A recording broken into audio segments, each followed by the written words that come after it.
alle sammen. Velkommen til den her video. Det er mig og Malle, der spiller. Det er mig, der kommer til at køre fra. Det er Malle, der kører i Fanden. Og det er Malle, der går derover. Og vi skal gøre det her så realistisk som muligt, så I kan godt lide at se det.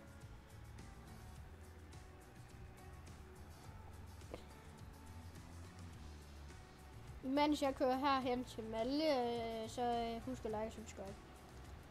Og tryk på klokken. Malle, jeg kan ikke komme... Hvor hurtigt kører du? Malle? Malte? Jeg kører 10. Okay. Jeg vil ikke lige høre dig på det der øjeblik.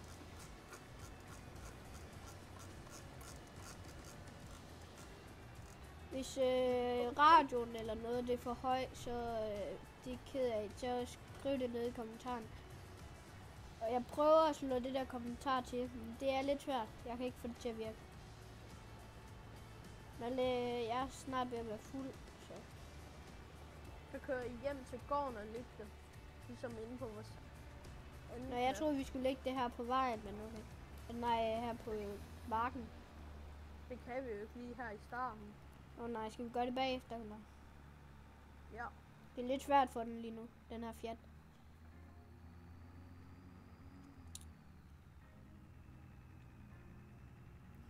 Mig og Malle, det kan godt være, at vi ikke taler så meget sammen, når vi ikke er tæt på hinanden. Men vi taler stadig meget sammen. Hvis I vil have flere videoer med Malle, så bare sig til. Malle, han skal ud og tage... Malle, er det ikke rigtigt, du skal ud og tage kartofler op til senere i dag? Nej. Skal du ikke? Det tror jeg ikke. Okay, er det ændret? Ja, jeg tror aldrig, det har været planen. Sagde din mor ikke det? Nej, lige meget. Det samme sted, eller hvad, Malte? Ja, fordi du kan ikke læse det inde i runduehallerne endnu. Men jeg kan godt lægge det hen med benzintanken. Jeg har bare lægget det der, vi lå det sidste gang. Okay. Min kat, den er lige kommet ind på mit værelse. Hej Hugo. Det er det, min kat hedder.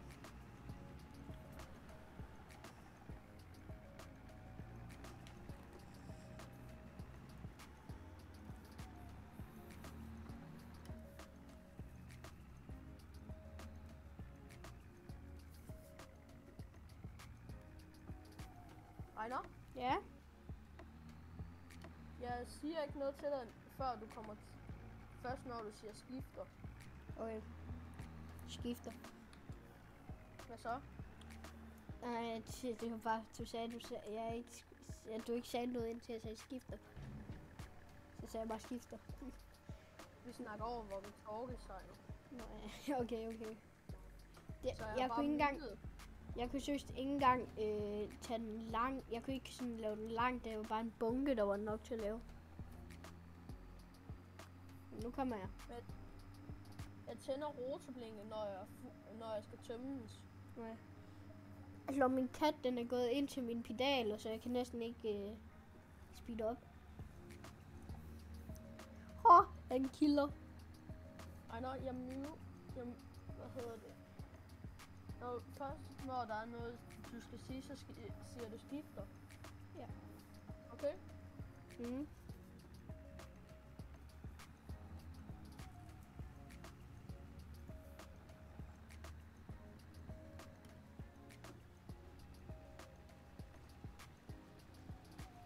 Jeg tænder rotorblinket, når jeg skal tømme den. Okay, så holder jeg bare her.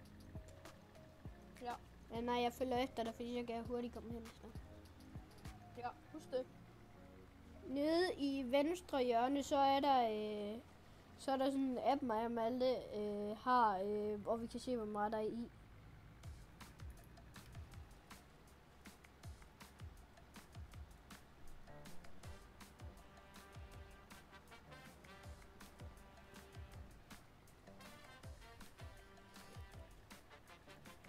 Malle, min kat, har lagt sig til at sove. Skifter. Shit.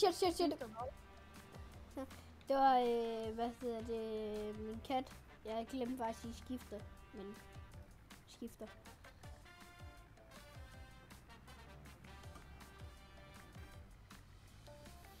Hallo, den her radio, jeg hører lige nu, det er god stemningsmusik.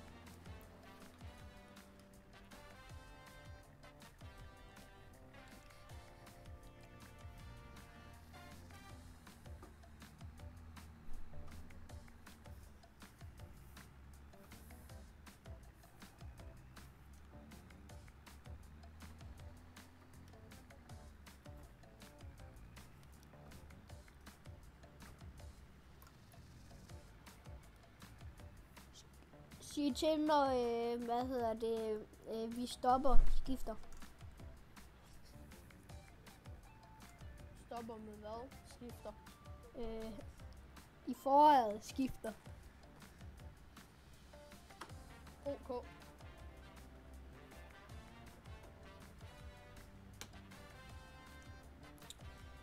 Jeg ser den her video. Malte, han er min chef. Og jeg bor hjemme med ham.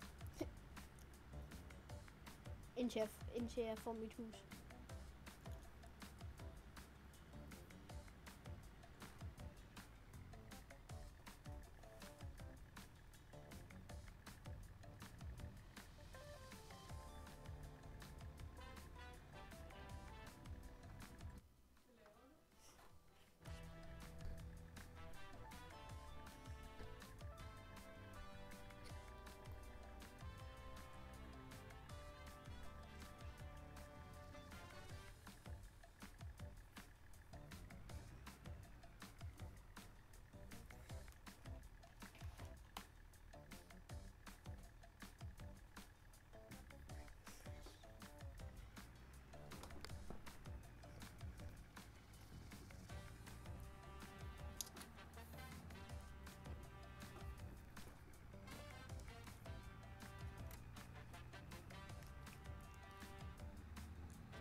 Perfekt timing, skifter.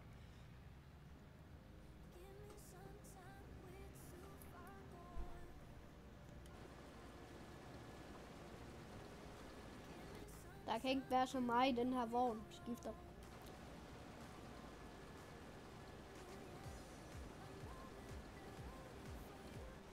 Valde, er du der? Skifter. Skifter, ja. Godt.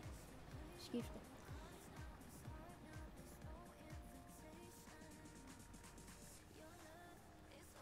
Skifter. Bare kør hjem nu. Okay, skifter.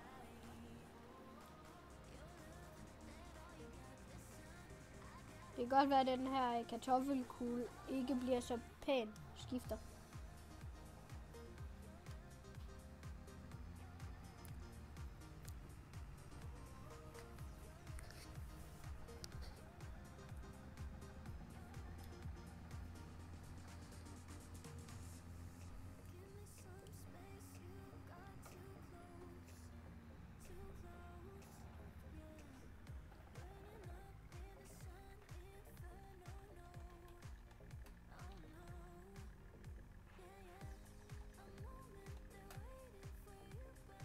Skifter, hvad laver du? Jeg var i gang med at skrive i chatten, fordi jeg ville spørge dig, hvorfor du skrev i chatten. Skifter. Det er bare, når jeg skal svare hurtigt. Okay. Skifter.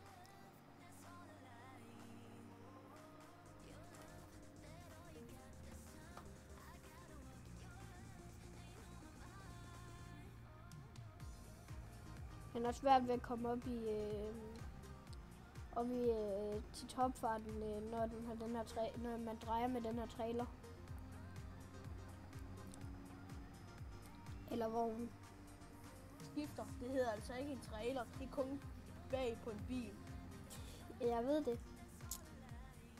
Okay, jeg har faktisk en trailer til min havetraktor, så det var lidt dumt, jeg kørte ind der, fordi nu skal jeg bakke langt med vognen. Men det går nok.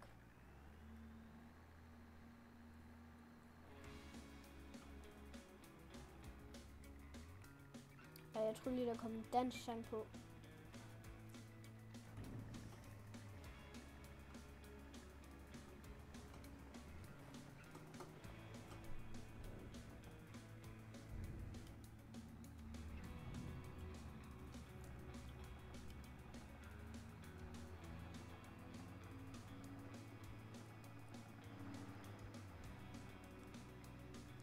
Malte, vi burde egentlig købe den der vaske nu, fordi så kan vi der er sådan en ting, jeg ved ikke om vi har den med inden, men der er sådan en, så kan man bare læse direkte op i en eller anden, hvad hedder det, en eller anden... Jeg tjekker.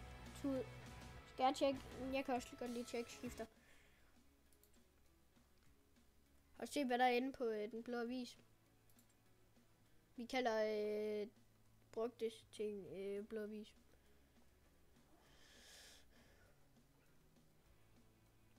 Vi kunne godt købe den, men... Skifter, den har vi ikke noget inde. Jeg tjekker lige. Men,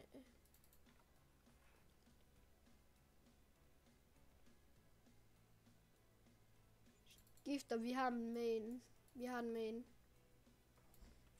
Køb den, skifter. Der er flere end en af dem, tror jeg.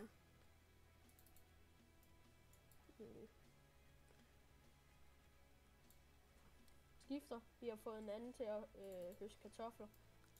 Skifter det fint. Jeg tager en anden mark. Hvordan henter vi den der...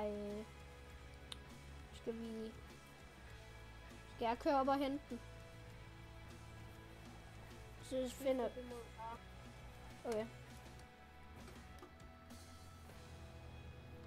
Vi skal ud og køre på vej med fjatten. Og der er blankere på, det er lidt fedt.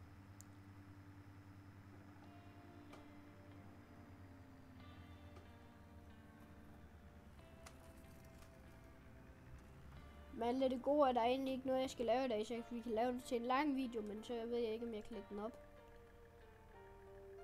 Vi kan bare dele den op i lektioner. Dele dem op i forskellige videoer. Så lægger vi jo mange videoer op på en gang.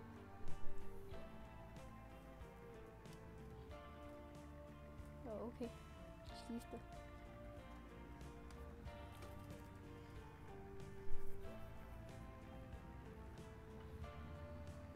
Wow, skifter. Så i det chat. Eller jer, der ser videoen. Der kom lige en Malte i fuld fart med en kartoffel op der. Selvkørende endda. Jeg skal lige kigge, hvor jeg kører.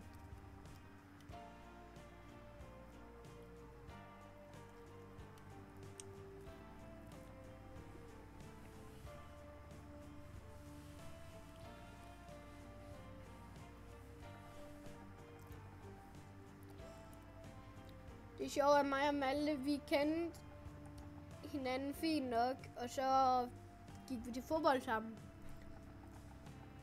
Og min far, han kendte Maltes far rigtig meget. Fra barn af, og de havde så kørt traktortræk sammen i Maltes traktor. Ja, en traktor Malte han har fået. Og mig og Malte, vi har været så tilfældige. Vi har købt vi har 2 af de af magen til ret på vores værelse.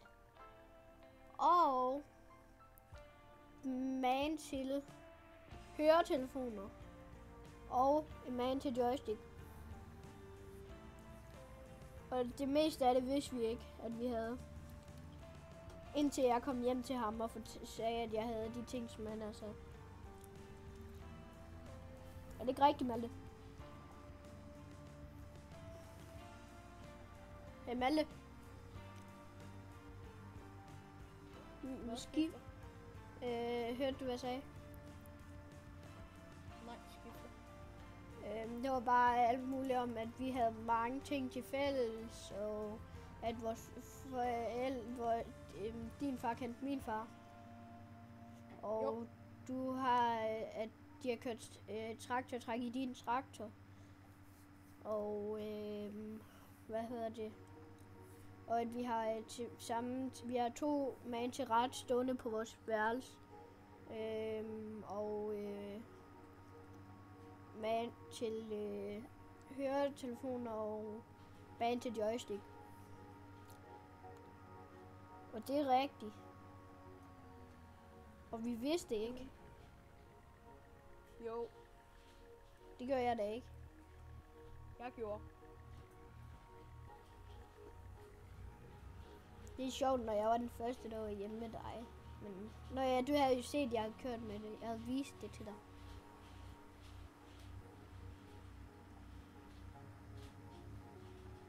Hvad hedder den kanal, du kører på? Hvad mener du? Med radio? Hvad for en? Hvordan er det, man skifter nu? 6 og 4. Det var, jeg skifter den nu. Jeg hedder den der Country Roads. En. Hvad for en farve er den? Jeg kan ikke se den nu. Den er sådan brun. Hvor der er nogle stjerner også. Ja, den hører jeg også nu. Okay, men jeg prøver lige at få den her sat op. Men måske er det... Hvad? Du skal have en kartoffeloptager, nej. Nå. Ja, det skal jeg nok få gjort. Jeg skal bare lige have sat den her op. Men det skal man gøre i traktoren. Kan du tømme den for mig, hvis du tager John Deere'en? Nej, jeg vil have tømme min. Okay. Så skynder jeg mig lige at få den her foldet ud. Og jamen, alle den her tud på den her, ikke? Den er rimelig langt over. Måske lige have lidt ned.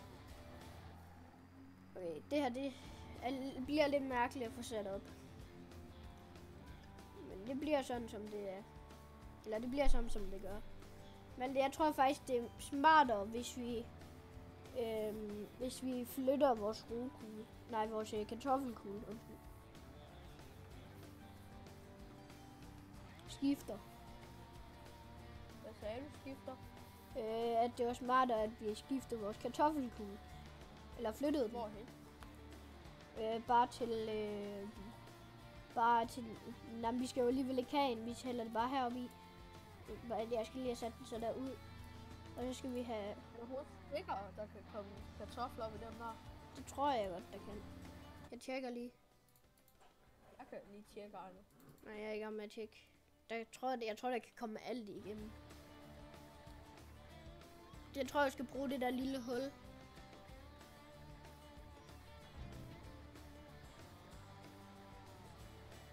Det kan da godt, ja. Du skal måske lige stoppe, for vi er ikke tændt for den. Og den har ikke noget for enden. Vi skal have en traktor til at stå foran, hvis du køber bare en lille traktor. Jeg skal lige tjekke på den. Ja. Er det min vogn, du har efter? Nej. Vi skal have hentet den der kartoffelvasker. Det var ikke lige den traktor, jeg havde tænkt, du købte, men var det den inden fra den blå avis? Mhm. Har jo P2 på. Hvad? Har jo P2 på. Det tror jeg. Det er der. Nu.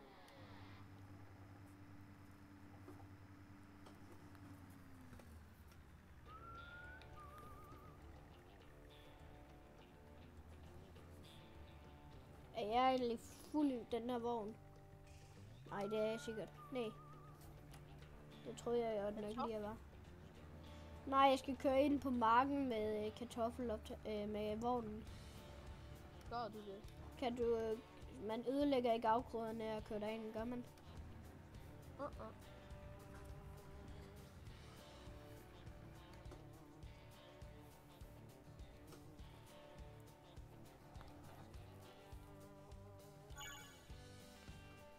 kan godt komme ind under her.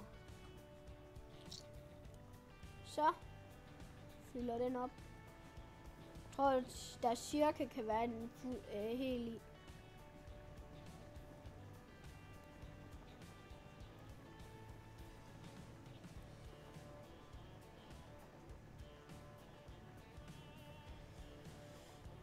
Nu kører han simpelthen. Det var fordi min var fuld.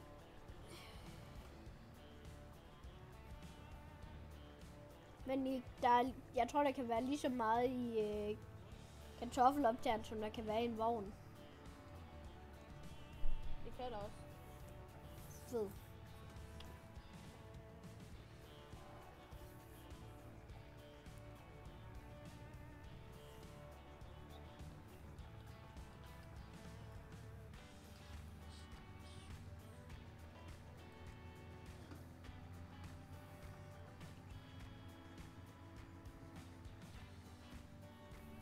Hvad er det, du har bygget?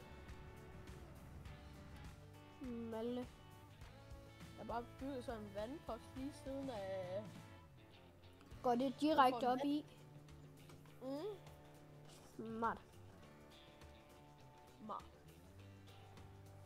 Flytter du diamonderen, så jeg kan komme op i? Men er der vand? Nå ja, jeg skulle lige til at sige, om der var vand til. Men der skal ikke benzin i. Der skal ikke benzin til, vel? Malte, kan vi egentlig få den til at lave paller i begge sider? Det tror jeg ikke, desværre. Ja, det er det gode, du køber. Du skal have købt chefen, men okay. Chefen? Nej. Skal vi ikke have den? Jeg flytter lige den der. Det kørte vi med sidste gang. Eller vi lagde ikke video op sidste gang. Altså, jeg tjekker lige, hvor lang videoen er. 22 minutter. Så tror jeg, at vi skal stoppe her, og så lave mere video. Ja. Alle sammen, vi stopper den her video her. Så husk lige at like og subscribe, men vi lægger en mere video op. Så vi ses. Vi ses.